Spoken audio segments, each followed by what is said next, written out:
मैं शनिवार की व्रत की कथा सुना रही हूँ। एक समय सूर्य, चंद्रमा, मंगल, बुध, बृहस्पति, शुक्र, शनि, राहु और केतु इन ग्रहों में आपस में झगड़ा हो गया कि हम सबसे बड़ा कौन है। यह सब अपने आप को बड़ा समझने लगे।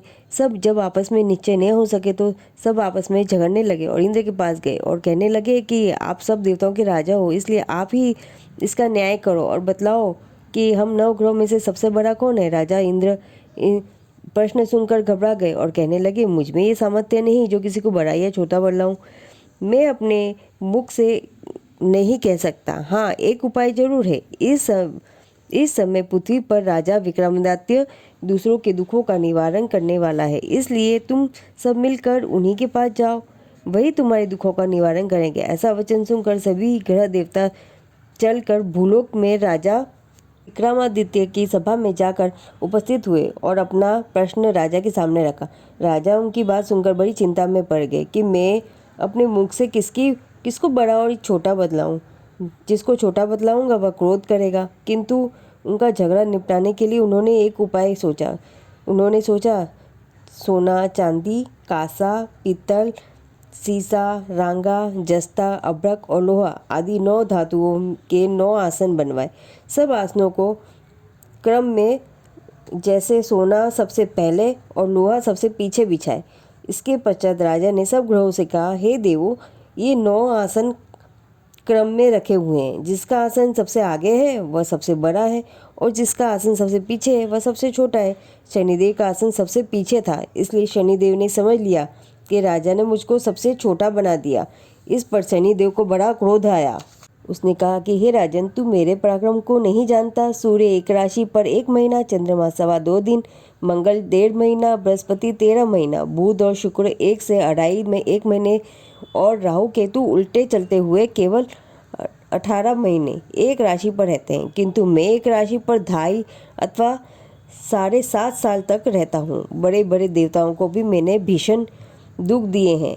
राजन सुनो, राम जी को 7.5 हो गई आई थी और उन्होंने वनवास हो गया और रावण पर आई तो राम लक्ष्मण ने सेना लेकर लंका पर चढ़ाई कर दी। रावण के कुल का मैंने सर्वनाश कर दिया।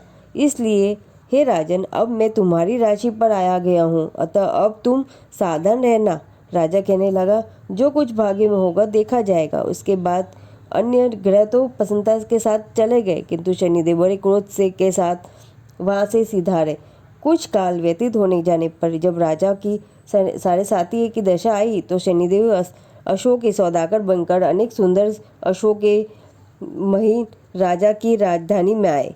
जब राजा ने सौदागर के आने का समाचार सुना तो अश्वपाल को अच्छे अच्छे अशोक खरीदने की आज्ञा दी। अश्वपाल ऐसी अच्छी नस्ल के अशोक को देखकर और मूल्य सुनकर चकित हो गया। उसने तुरंत ही लौटकर यह समाचार राजा को दिया कि अश्वों का मूल्य चुकाना संभव नहीं है। तब राजा स्वयं वहां पहुंचे। उन्होंने सौदागर रूपी शनिदेव के समक्ष एक सुंदर और स्वस्थ अश्व चुना। वह जैसे ही अश्व पर चढ़े, अश्व बेकाबू हो गया और हवा में बातें करने लगा। राजा ने अश्व को साधने की बहुत कोशिश की, किंतु वह अश्व लगातार भागता रहा। अंत में वह राजा को एक वियावान वन में पटक कर लौट गया।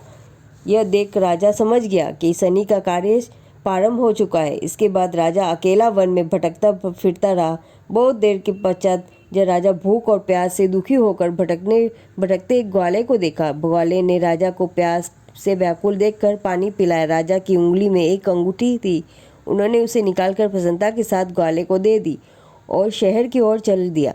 राजा शहर में पहुंचकर एक सेठ की दुकान पर जाकर बैठ गया और अपने आप को उन्होंने उज्जैन का रहने वाला एक अपना नाम विका कहलाया। सेठ ने उनको कुलीन मनुष्य समझकर जल आदि पिलाया। भाग्यवश उस दिन सेठ की दुकान पर बिक्री बहुत अधिक हुई। तब सेठ उनको भाग्यवान पुरुष समझकर भोजन कराने के लिए अपने साथ ले गया। भोजन करते समय राजा ने आश्चर्य की बात देखी कि खूंटी पर हार लटक रहा है और वह खूंटी उस हार को निगल रही है। भोजन के पश्चात कमरे में आने पर जब सेठ को कमरे में हार नहीं मिला तो सबने यही निश्चय किया कि अवश्य ही विका के सिवा इसमें कोई कमरे में नहीं आया, अतः इसी ने हार चुराया। किंतु विका ने हार लेने से मना कर दिया। इस पर 5-7 आदमी इकट्ठे होकर इसको कोतवाल के पास ले गए। कोतवाल ने उसको राजा के सामने उपस्थित कर दिया और कहा कि ये आदमी तो भला प्रतीत होता है, चोर मालूम नहीं होता, किंतु सेठ का कहना है कि इसने निश्चय ही और कोई घर से आया ही नहीं है, यही घर पे आया है, इसलिए अवश्य इसी ने चोरी की है। तब राजा ने आज्ञा दी कि इसके हाथ पैर काट कर चौरंगिया किया जाए। राजा की आज्ञा तुरंत पालन किया गया और विका बने राजा विक्रमादित्य के हाथ पैर काट दिए गए। इस प्रकार कुछ काल व्यतीत होने पर एक तेली उनको अपने घर ले गया और कोल्हू पर उसको बिठा दिया। विका उस पर बैठे हुए जुबान से बैल हाँकते रहे। जब शनि की दशा समाप्त हो गई और एक रात को वर्षा ऋतु के समय वह मल्हार गाने लगा, तब उनका गीत सुनकर उस शहर के राजा की कन्या उस पर राग पर मोहित हो गई और दासी को खबर लेने को भेजा कि शहर में कौन गा रहा है। दासी सारे शहर में फिरती फिरती क्या देखती है कि एक तेली के घर में एक कोल्हू पर बैठा हुआ एक चौरंगिया राग गा रहा है। दासी ने महल में आकर राजकुमारी को सब वृत्तांत सुना दिया। बस उसी क्षण राजकुमारी ने अपने मन में यह प्रण कर लिया, चाहे कुछ भी हो, मैं इस चौरंगिया के साथ ही विवाह करूंगी। प्रातःकाल होते ही जब दासी ने राजकुमारी को जगाना चाहा तो राजकुमारी अनशन व्रत लेकर पड़ी रही। तब दासी ने रानी के पास जाकर राजकुमारी के न उठने का वृत्तांत कहा। रानी ने तुरंत ही वहां आकर राजकुमारी को जगाया और उनके दुख का कारण पूछा। तो राजकुमारी ने कहा कि माताजी, मैंने यह प्रण कर लिया है कि तेली के घर में जो चौरंगिया है उसी के साथ विवाह करूंगी। माता ने कहा, पगली, यह क्या बात कह रही हो? तेरा विवाह किसी देश के राजा के साथ किया जाएगा। कन्या कहने लगी, माताजी, मैंने अपना प्रण कभी नहीं तोड़ूंगी। माता ने चिंतित होकर यह बात राजा को बताई। जब महाराज ने आकर यह समझाया कि मैं अभी देशांत मैं अपने दूत भेजकर सुयोग्य रूपवान एक बड़े से बड़े गुणी राजकुमार को खोज करवाता हूँ, उत्तम राजकुमार के साथ तुम्हारा विवाह करूँगा। ऐसी बात सुनकर तुमको कभी नहीं विचार। कन्या ने कहा, पिताजी, मैं अपने प्राण त्याग दूंगी किंतु दूसरे से विवाह नहीं करूंगी। इतना सुनकर राजा ने क्रोध से कहा, यदि तेरे भाग्य में यही लिखा है तो तेरी इच्छा हो वैसा ही कर। राजा ने तेली को बुलाकर कहा कि तेरे घर में जो चौरंगिया है उसके साथ मैं अपनी कन्या का विवाह करना चाहता हूँ। तेली ने कहा कि यह कैसे हो सकता है?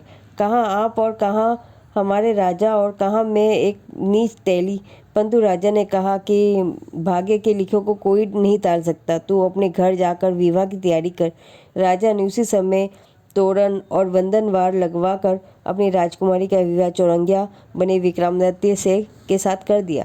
रात्रि को जब विक्रमादित्य और राजकुमारी महल में सोए थे तो आधी रात के समय शनिदेव ने विक्रमादित्य को स्वप्न में दिया और राजा को कहा, मुझको छोटा बतलाकर तुमने कितना दुख उठाया। राजा ने क्षमा मांगी। शनिदेव ने प्रसन्न होकर विक्रमादित्य को हाथ पैर दिए। तब राजा ने कहा, महाराज, मेरी प्रार्थना स्वीकार करें और जैसा दुख आपने मुझे दिया ऐसा और किसी को न देना। शनिदेव ने कहा कि तुम्हारी यह प्रार्थना स्वीकार है। जो मनुष्य मेरी कथा सुनेगा और कहेगा उसको मेरी दशा कभी किसी प्रकार का दुख नहीं होगा, और जो नित्य ही मेरा ध्यान करेगा और चींटियों को आटा डालेगा उसके सब मनोरथ पूर्ण होंगे। इतना कहकर शनिदेव ने अपने धाम को चले गए। राजकुमारी की आंख खुली तो उसने राजा विक्रमादित्य के हाथ पैर सही सलामत देखे। यह देखकर राजकुमारी को बहुत ही आश्चर्य हुआ। तब राजा विक्रमादित्य ने पत्नी को बताया कि वह कोई तेली नहीं है बल्कि उज्जैन के राजा विक्रमादित्य है। यह बात सुनकर राजकुमारी अत्यंत प्रसन्न हुई। प्रातःकाल राजकुमारी से उसकी सखियों ने पूछा तो उसने अपने पति का समस्त वृत्तांत कह सुनाया। तब सबने प्रसन्नता प्रकट की और कहा, ईश्वर ने आपकी मनोकामना पूर्ण कर दी। जब उस सेठ ने यह बात सुनी तो वह विक्रमादित्य के पास आया और राजा विक्रमादित्य के पैरों पर गिरकर क्षमा मांगने लगा कि कहा कि आप पर मैंने चोरी का झूठा दोष लगाया, अतः आप मुझको वो दंड दे। राजा ने कहा, मुझ पर शनिदेव का क्रोध था, इसी कारण यह सब दुख मुझको प्राप्त हुआ। इसमें तुम्हारा कोई दोष नहीं है, तुम अपने घर जाकर अपना कार्य करो। सेठ बोला कि मुझे तो तभी शांति होगी जब आप मेरे घर चलकर प्रीतिपूर्वक भोजन करोगे। राजा ने कहा कि जैसी आपकी इच्छा हो वैसे ही करे। सेठ ने अपने घर जाकर अपने अनेक प्रकार के सुंदर भोजन बनवाए और राजा विक्रमादित्य को प्रीति भोज दिया। जिस समय विक्रांति भोजन कर रहे थे, तब एक अत्यंत आश्चर्यचकित की बात सबको दिखाई दी कि जो खूंटी पहले हार निगल रही गई, वह अब हार उगल रही है। जब भोजन समाप्त हो गया तो सेठ ने हाथ जोड़कर बहुत सी मोहरें राजा को भेंट की और कहा कि मेरे श्री कंवर नामक एक कन्या है, उसका पानी ग्रहण आप करें। इसके बाद सेठ ने अपनी कन्या का विवाह राजा के साथ कर दिया और बहुत सा दान दहेज आदि दिया। इस प्रकार कुछ दिनों तक वह निवास करने के पश्चात विक्रांति ने शहर के राजा से कहा कि अब मेरी उज्जैन जाने की इच्छा है। फिर कुछ दिन के बाद विदा लेकर राजकुमारी मन भवानी सेठ को कन्या श्री कंवरी तथा दोनों जगह के दहेज में प्राप्त अनेक दास दासी रथ और पालकियों सहित विक्रमादित्य उज्जैन की तरफ चल दिए। जब दो शहर के निकट पहुंचे और पूर्ववासियों ने राजा के आने का समाचार सुना तो समस्त उज्जैन की प्रजा अगवानी के लिए वहां आ गई। बड़ी प्रसन्नता से राजा अपने महल में पधारे। सारे शहर में बड़ा भारी उत्सव मनाया गया और रात्रि को दीपमाला की गई। दूसरे दिन राजा ने शहर में यह सूचना कराई कि शनि देवता सब ग्रहों में सर्वोपरि है।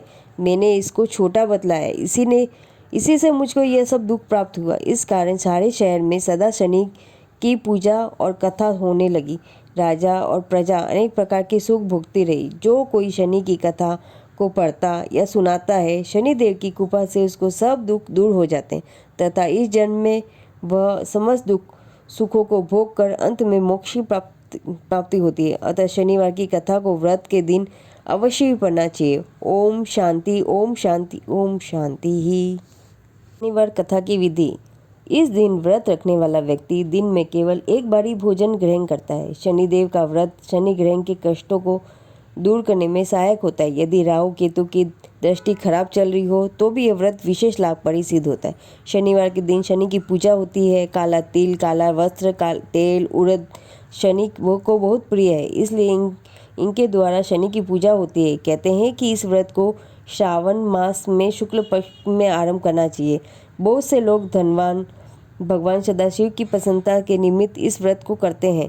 शनि की दशा को दूर करने के लिए यह व्रत किया जाता है। शनिवार को प्रातःकाल उठकर नित्य क्रम से निवृत्त होकर स्नानादि करके शनिदेव का संकल्प करना चाहिए, फिर पूजा करनी चाहिए। यह पूजा आदि पीपल वृक्ष के नीचे की जाए तो बहुत उत्तम रहता है। पूजन के बाद पीपल को प्रदक्षिणा भी अवश्य करनी चाहिए। शनि स्त्रोत का पाठ भी विशेषकर लाभदायक सिद्ध होता है। शनिदेव सबकी इच्छा पूर्ति करे। शनिदेव के कष्टों से मुक्ति पाने के लिए शनिदेव की कथा जरूर सुने और सुनाए।